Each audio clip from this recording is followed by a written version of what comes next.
Plagosja në Lezhë, policia njoftim zyrtar I lënduar I pronari biznesit autori ende pa identifikuar po krehin zonën. Policia ka dhënë detajet e fundit sa I përket ngjarjes në Lezhë. Personi plagosur sipas bluve është Sokol Daci, pronar I Berberhanës, fasada e së cilës është shosh nga plumbat. Policia njofton se janë ngritur pika kontrolli dhe po kryhet krehja e zonës me qëllim identifikimin dhe kapjen e autorëve. Rreth orës 21, salla operative DVP Lezhë është njoftuar se në qendër të fshatit Ril Lezhë ka ndodhur një plagosje me armë zjarri.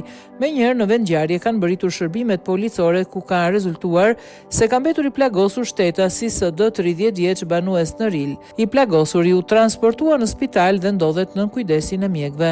Nga veprimet e parahetimore rezulton se shtetasi SD ndodhej në biznesin e tij në momentin kur është qelluar me armë zjarri.